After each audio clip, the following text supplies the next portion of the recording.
Hey everyone, welcome back to my YouTube channel. I'm so excited today because I get to talk about my favorite part of the creative process. That is print production. Today we have Bill Gillespie from Bennett Graphics to talk about print and how it fits into the greater role of marketing in today's climate with everything going on. How does print function? Is print dead? Is it worth your money? What can you do with print that you can't do with digital? I'm so excited. Roll the intro.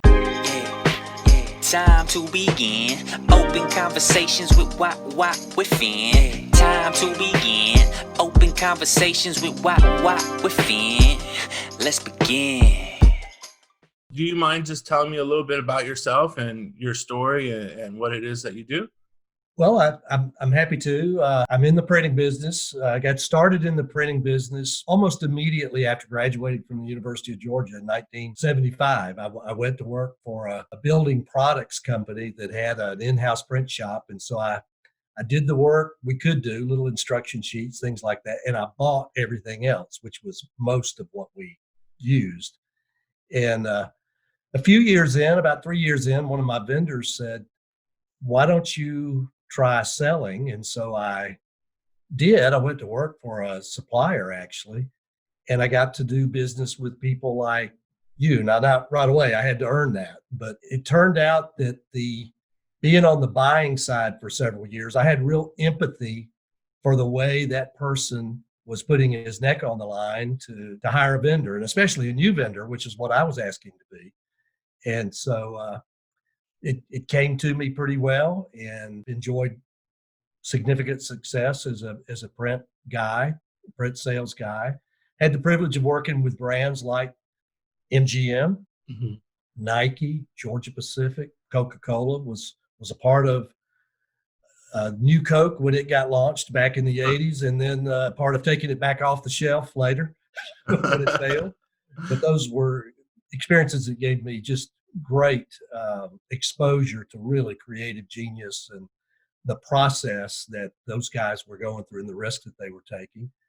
Uh, Under Armour, uh, Shaw Industries, Mohawk Industries, just really been fortunate with some really big brands for a very, very long time. Managed to personally write more than 100 million in sales, and as a senior manager through that very long career, I've had oversight over close to 750 million in business that was coming into factories I represented. I appreciate you telling me a little bit about that and letting everyone know kind of your background.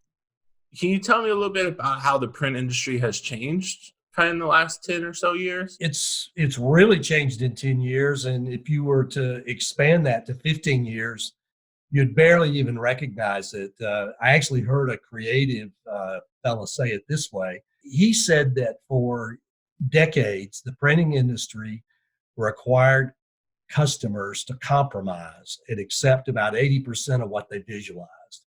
And today, technology makes it possible not only for the client, the designer, the brand to see their idea in seconds, but to have virtually anything they want, any look, any feel, any degree of personalization. There are just so many things that are possible today that really make print more exciting than it's ever been for the creative brain. Awesome. Well, I think we've all heard this, but isn't print dead? I mean, what about digital in the last 10 years? Hasn't it taken over? You know, print's anything but dead. Certainly, the old way of thinking about it is dead. If I think about my career in the '80s and '90s, we didn't really have to concern ourselves with why print happened or even what it was supposed to do. We had to concern ourselves with addressing a set of specs. Mhm. And so, as reps, we we quoted lots of projects that somebody else had already put in all the hard work figuring out everything, and we just said, yeah, here's what that thing you want to do is going to cost, and here's when we can deliver it. Today, that's very, very different, of course. And if the rep or the printing company hasn't made that adjustment, they're very frustrated, and to them print's dead. But I ran down to the local garden center today. There was signage everywhere. And then they offered me plastic to line the trunk of my car with. Well, it was printed with their graphics on it. So it was a wide format inkjet plastic perforated. So I didn't just line my car with black garbage bags. I lined it with a printed piece that probably couldn't have existed 15 years ago, but technology makes it possible today. So print's anything but dead. I would argue there are more print transactions today than there were 15 years ago. They just look different. You brought up some interesting things that I guess I hadn't really thought about, but it sounds like it's changed the way how you're interacting with clients, kind of like what your main objective is, or I guess the information that you're providing to the client or collaborating with the client. It seems like it's changed a little bit. It really has. For my money, it's more fun now. Really be, and it's a worn out phrase, and I apologize for it, but you can really be a partner with your client, and they can feel it. You can get on board with them and wrap your arms around their objectives, understand why they're about to spend money, because somewhere in the pipeline, a brand manager or an activity manager has convinced someone with pockets to let's spend some money to cause this thing to happen. And then that's been handed to a creative person who's charged with crafting that message and creating a look and feel that's going to cause that thing to happen. And that burden shouldn't really end with the client. The printer can be a part of that now and say, well, what is this thing we're trying to make happen? And how can I help you make that happen? Because if the printer can make the client successful, he's a partner. He's going to be hired every time. And that's fun. That's Right. Now, not everybody's wired for it, but that's a lot more fun than how many of those do you want and what are you willing to pay? Right. Right. That's got to get old after a little while. It's certainly gotten old as long as I've been doing it. So tell me about some common misconceptions about print. I mean, you touched on it a little bit, but if you could dive in. Well, I think that if I think about when we make contact with a new company, Mhm. we make contact with a big brand that consumes a lot of print, and they do not have a relationship with us. You could just see the wind go out of their sails the minute they realize they're sitting in front of a printer. It's just like, oh man, this is just not going to be as fun as I wanted it to be, whether Right. it's on the phone or whether it's face to face. And so they have a vision that they already know everything there is to know about print, and that print is plodding, print is reactionary, it's nuts and bolts, it's a mechanical process. For the most part, the industry, meaning the consuming industry, isn't aware of the possibilities. Right. They're really not as informed as we would like them to be as to what's possible now. So the industry is seen beneath the level that I think it deserves to be seen. The industry sees print as much more limited than it is, and Mhm. in a much more restricted value space than it deserves to be. So, do you think that maybe the reason why some of the printers haven't promoted these new and exciting processes is because either one, they're not comfortable with it, or two, it's more work than they're willing to put in, and they're more satisfied with the kind of easy day to day postcards and traditional collateral? Well, I think it's a complicated answer, and I think you touched it already. But I think that printers, they miss it being the way it was. Even those of us like the company I represent, that's very progressive. Mhm. There's a piece of us that misses the way it used to be Right. if we were around, because there was a lot of that was easy. Right. But I really think for the most part, Phen, it's that the printer, too often, the printer's brain doesn't work properly. And by that, I mean, he's not thinking about what a tool can do the right way. So let me give you a perfect example. I spoke with a printing company owner recently that wanted to understand how my company had made its digital project, its investment in digital technologies, as profitable as we've managed to make it. And as I answered to him, I said, you're thinking about it as a solution for small jobs, and you're thinking about it as a solution that steals marginal work off your offset equipment, moves it to digital, and that it opens up this market that you're not even sure you want. What you're not doing is thinking about all the possibilities it creates for the creative person. Right. And that's where I think the disconnect is. We're thinking about this asset, and they're expensive. They're big purchases to make. We're thinking about these equipment purchases, these investments, as how they solve yesterday's problems at a more affordable price, which isn't really exciting. Right. As opposed to how can we help that creative director reach somebody that was unreachable before? How could we empower him to do something in a very personal way that moves his audience at higher responses than he's enjoyed previously? And that's the way printers didn't come up through the industry thinking that way. Creatives did, Right. but printing company people not always. So I think that's where some of the struggle is. For sure. I think that for me, in what I was doing day to day, that's kind of where people like Bennett really helped us was, we were targeting a consumer who was over targeted by our competitors and other people outside of our industry. And so we needed every leg up possible to communicate with this individual. And, traditional media and digital media wasn't enough. You had to do print that was beyond informative and it was more inspirational, which is where you guys really helped me and, helped us talk to our consumer. And I think that that's one thing that a lot of people don't know is that print together with digital media is really the only way to run a very successful campaign. And if you're relying on one or the other alone, it's not going to be enough. Well, think about golfing. You go out, you've got a golf bag, and it has, I don't know, I'm not a golfer, but it's got a dozen clubs in it. Well, Right. each one solves a different problem, and it's exactly the same for you as a master communicator, as the conductor of an orchestra. You've got a lot of tools at your disposal, and print's just one of them, but it's an important one. We can tell that as an industry, we're not having the right conversations with the marketplace. And I'll give you a perfect example of how I can see it. Sure. I've been at it a long time, and I really pay attention to the people we're speaking with in group settings. And you can see when the light bulbs start to go off in the brand manager's mind or in the creative director's mind.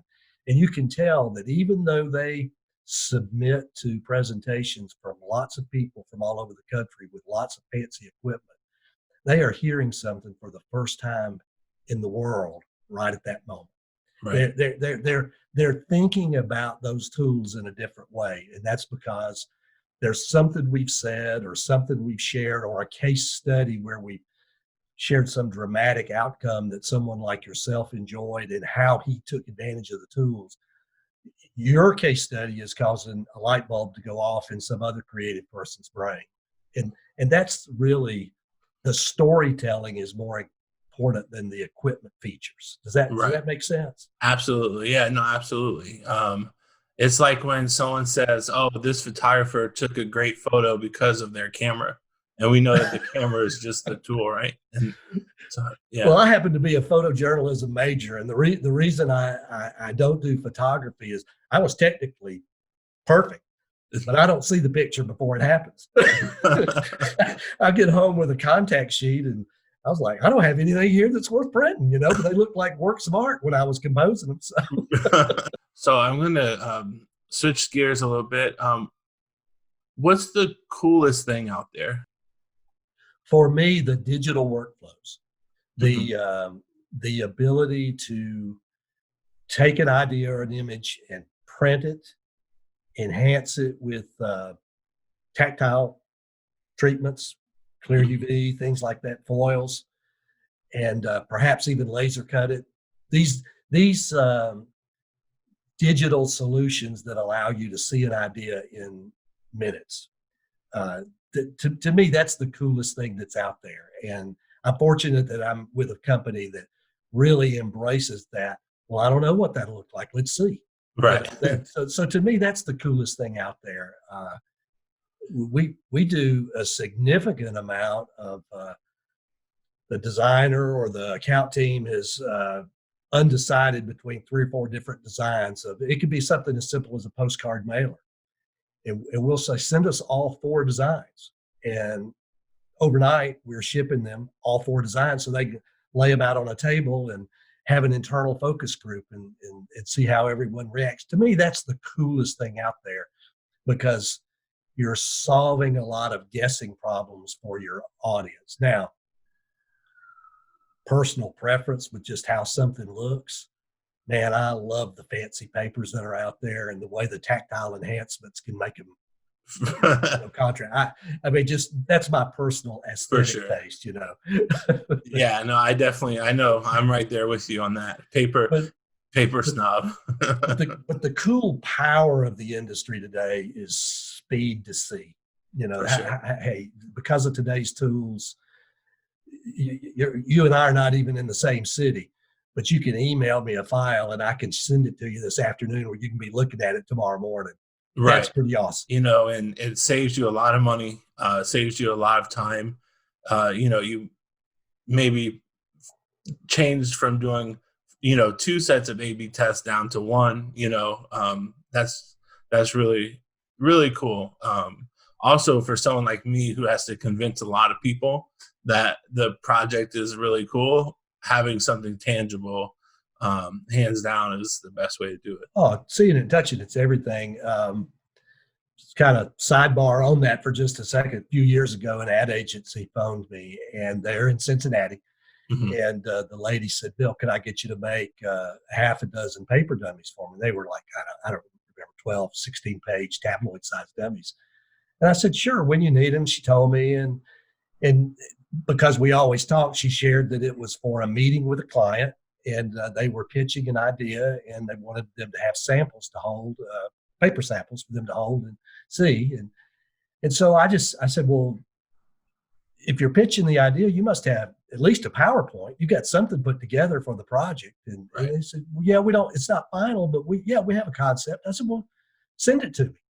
And so instead of 10 paper dummies, they got 10 printed books to pitch Right. to. Well, of course they sold the project, you Yeah. know, and that's the power of digital. That's the power of today's technology. And we didn't break the bank doing that by any stretch, but the customer was just in the driver's seat. Their client comes in and they're holding the book, you know.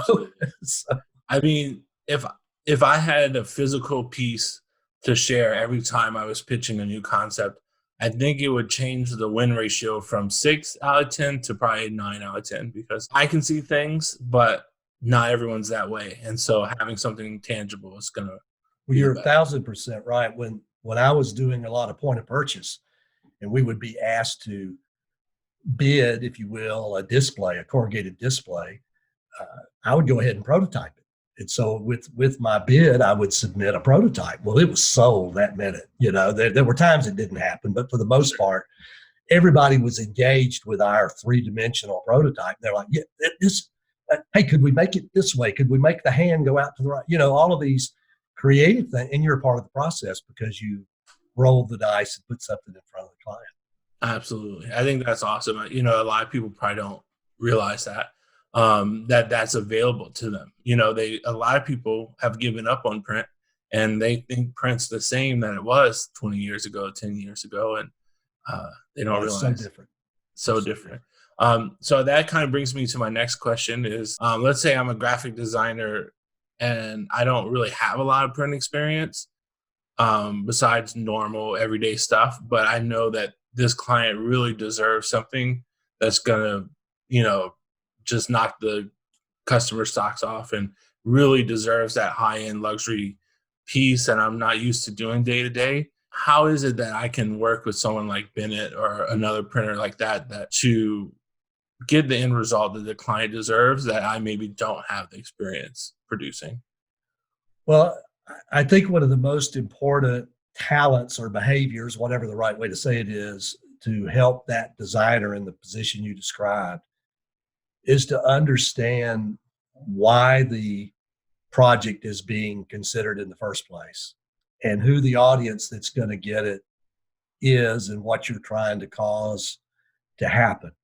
And I say all that to facilitate this. If the printer takes time to understand those things, he's going to be able to make really terrific suggestions. And Right. let's just talk about graphics for a second. There are lots of different ways to get the same look. Right. And if you understand what the designer has in mind, don't get hung up in specifications.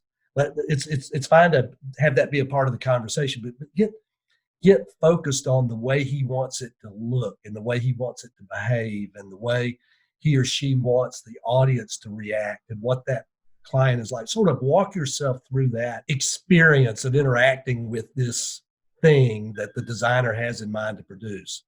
For And then sure. if you can do that, there are all sorts of other questions. There's budgets and quantities and all those things that the designer is accountable for.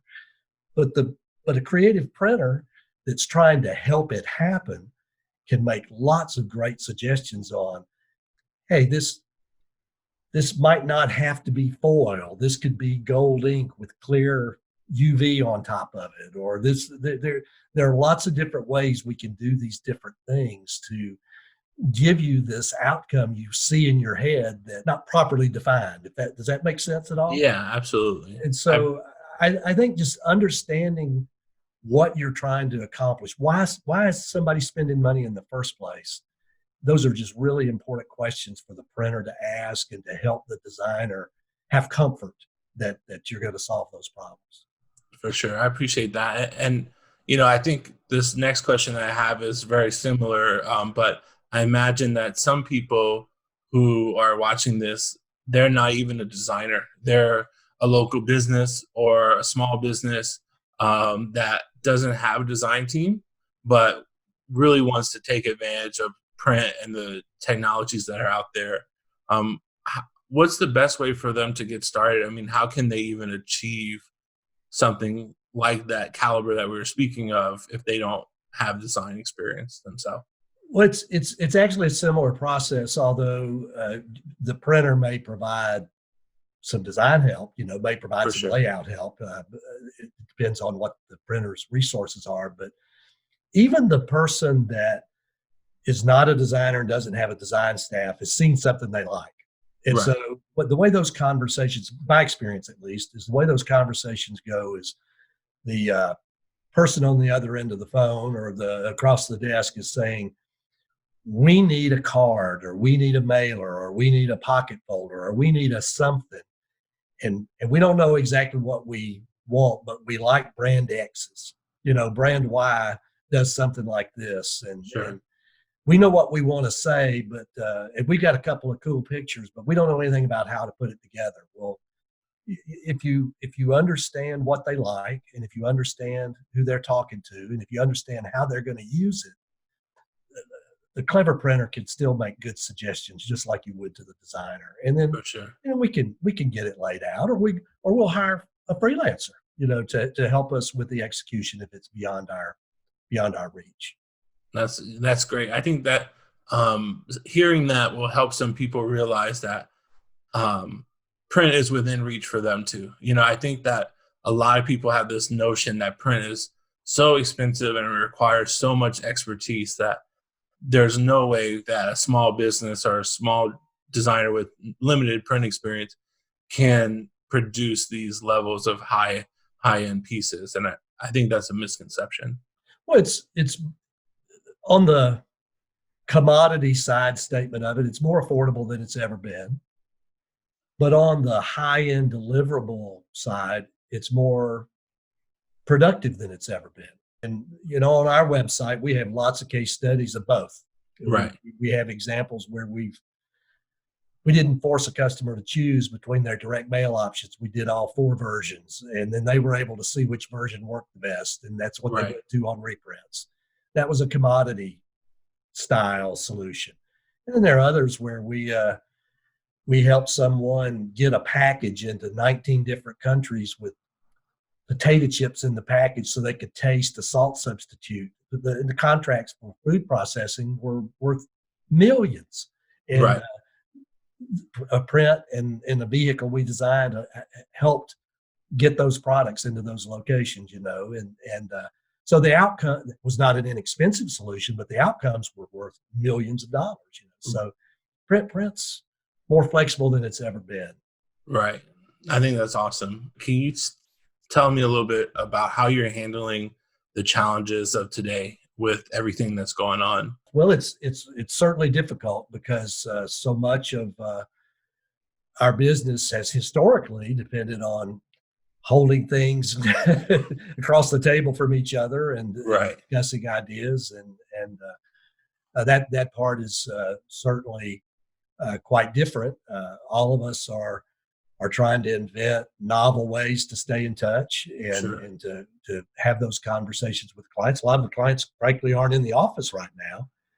Um, our company, uh, our company is hanging in there better than most, and in part that's because we do a significant amount of packaging, consumer packaging work, Right. and that business, while it's been affected, has not been affected as much as work we've done for the small studio or the small agency that they're not there right now, and their customers aren't there either.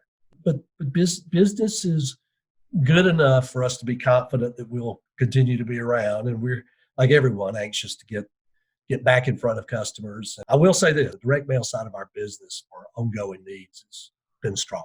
Gotcha. Has anyone done any unique branding style mail? Like, so in other words, not selling a particular thing, but more just a brand message or something of confidence for their customers during this time? Yes, they have.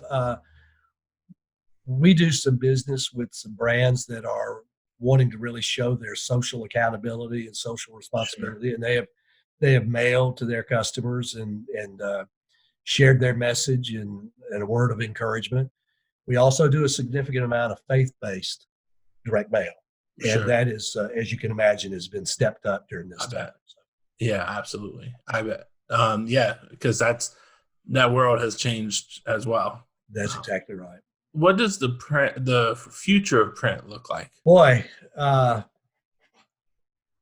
I think the future of print is really strong, Hmm. especially if you're focused on the problems it solves versus specifications and hoping the good old days will come back. So Right. I think that it's fair to expect there to be some additional thinning of the number of businesses that provide print services. But I think what you will see is that the diversity of the problems that print's invited in to solve will continue to grow. And I'm confident of the number of print transactions, its ability to endure and Sure. continue to provide a significant role in messaging and marketing. Certainly on the packaging side, packaging is more creative than you've ever seen it. It's the packaging is even the point of sale in so many cases, and so that side of the business is really solid. Yeah, I could definitely see that. I mean, I mean, there's no way to get by without packaging, right? On physical goods. It's funny, you sent me a sample box of some packaging that you guys have done. This was while I was still in office, and I had it. I have a bookcase with a lot of my like resources and samples and stuff, and so I had this box with some of your packaging in it, and basically was decor in my office, and I couldn't tell you the number of people that walked up and picked it up to see if something was in there. They thought it Well, was some chocolates or tea or something in there that they could help themselves to, but it was well, the brands are more and more clever about it. They understand that you as a consumer walking the aisle of whether it's a pharmacy or a grocery store or a home improvement store, sure, that you are just being bombarded with thousands of images a second as you walk the aisles. And so making their product speak to you from the shelf is a bigger and bigger deal. And so we see proliferation of brands, subsets of brands, I should say. sure. How many flavors of coffee can there be is a perfect example. So we see subsets of the big brands. and each of them with unique packaging and tactile packaging and things Sure. that are causing you to feel a certain way emotionally when you see it and touch it. And if you'll touch the package, chances of it ended up in your cart are greatly enhanced. Some brands I think really have taken advantage of this and really understand the value of this, because I've seen a lot of rebrands recently in the way that packaging is designed for even major companies. But I think there's a lot of brands out there that don't understand the value of it. And, I know for myself, I've purchased things, new products that I wouldn't have tried otherwise just because the packaging was cool. Sure. And it was because, in my mind, if they took the time to pay the extra dollars for nice packaging, then their product is also probably pretty good because they value their product that much. Well, there's no denying that we as a species, human beings, are moved by the way a package and the experience of opening it makes us feel. And you don't have to look any further than Apple. Sure. I mean, yeah, it's not the least expensive phone. It's not the least expensive computer. It's certainly not the least expensive package, but it's an adventure as you Yeah. receive it and you work your way through it. And they don't apologize for not being the least expensive either. Right. And there's something there for everybody, and no matter what the product is, and I'm glad I don't have to solve that problem and figured out what the product needs to be. But on the packaging side, there's so much that's possible today. The packaging we do, so much of it is just in time too, and the flexibility that gives the brand managers. Hey, we had good business in this segment. We had good sales activity in this segment and not in this segment. And so what we're going to make next week is this. Right. And we can be there with the packaging they need. That puts a lot of power in the hands of those businesses. And I don't see them going back to committing to 6 months in advance. Right. We need this many cartons or this many labels, and we need them to say that. I just don't see those with that flexibility being given to marketers and to brand managers. I don't see that going away in favor of saving a nickel on a label. I just don't. No, you're absolutely right. And I can attest to that.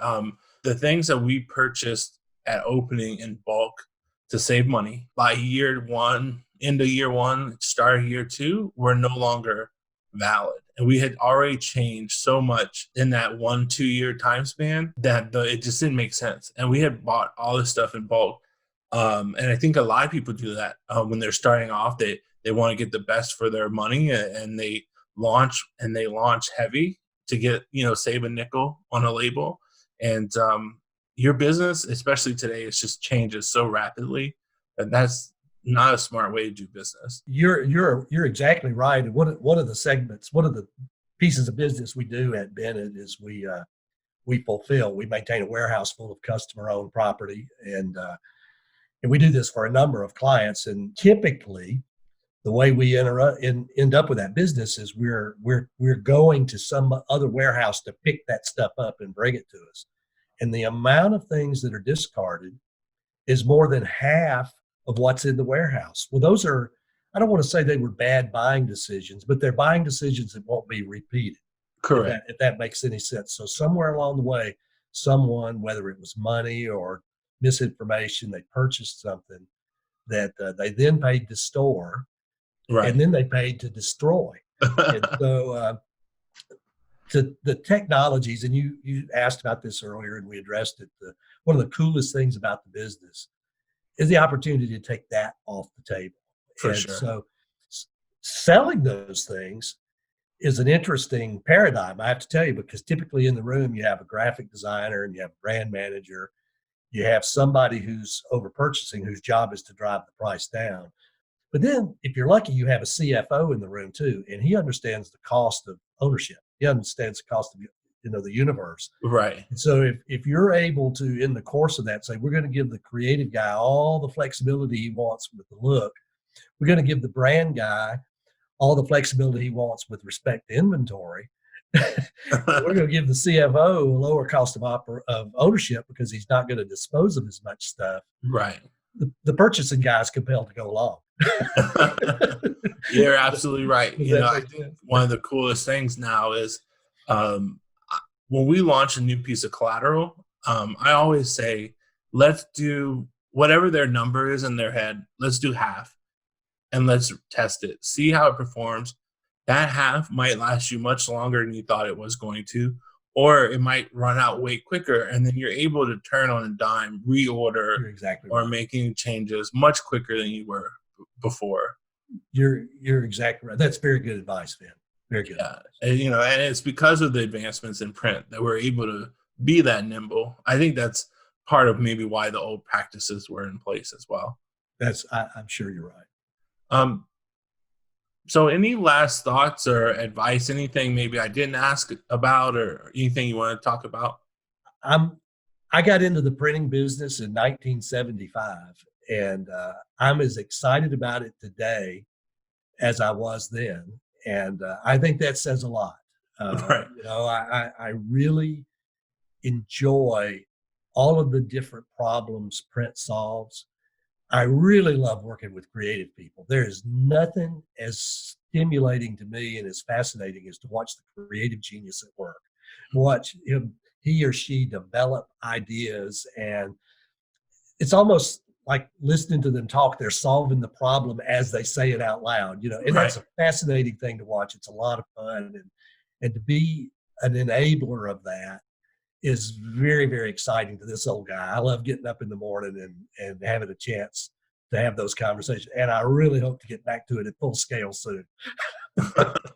Absolutely. Well, I appreciate it. I really appreciate your time and your willingness to talk about everything. I know for me, in my career, you've been really helpful. I mean, to be able to do all the things that we talked about and really be able to keep up with my creative imagination and even progress it further than I thought possible. I know I've thrown a few curveballs at you That's all guys, right. but you guys have kept up every step of the way and really have kind of advanced what I was thinking every time. So I appreciate it. I appreciate your willingness to talk to me today, and I hope that you guys stay safe and well.